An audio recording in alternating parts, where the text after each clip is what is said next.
So the idea, or the real sort of phenomenon, climate change, it affects my life because the basic answer is I've lived and I'm from the city of New Orleans.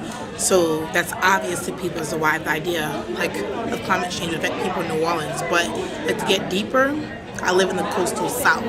You know what I'm saying? And I also live in the U.S. where dark skin, black female bodies have never been valued.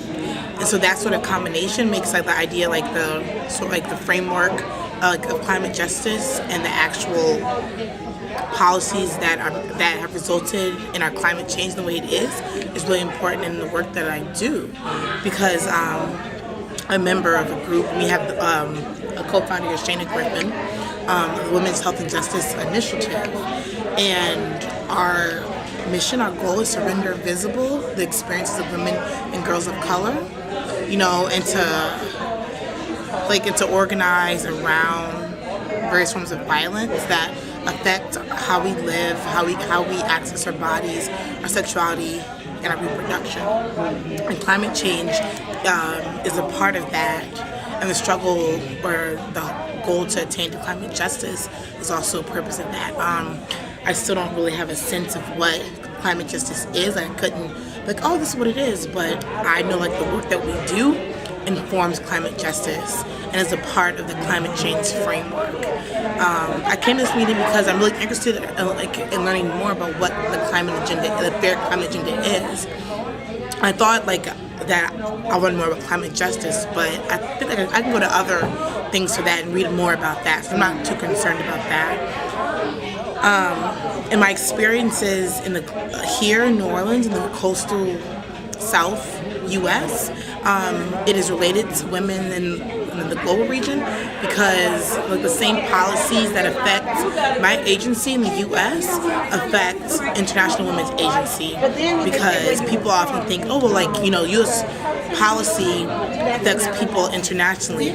Yes, as it simultaneously affects us nationally, domestically. And the hard part is that sometimes I gain or am privileged because of the effects of what the U.S. does internationally, and I think our minds can't reconcile that because it indicts us. But at the same time, I'm simultaneously indicted in that, but I also experience my own forms of oppression and violence based on the U.S. policies. And just a basic one is that in 2005, in many ways, I was a climate refugee. When I evacuated with hundreds of other people who had the means to do so for Katrina. And the response, to me personally was negative in terms of the U.S. policy and how it was valued, but more importantly than how I was affected, the response to hundreds of thousands of women of color in our communities was nothing. There was no response. And at times, no response or being invisible or being abandoned is worse than maybe a response that was inadequate to the needs. As far as what to do about it, to me it's a multi-faceted approach, and I'm not invested in any one form over another. But I do believe at the heart that community organizing, us who are most affected, is really important. And I feel for people in the U.S. it's really important to take our leadership in ways that are accountable to women in the global South, because they're the ones who in many ways bear a really big brunt. Mm-hmm. Great.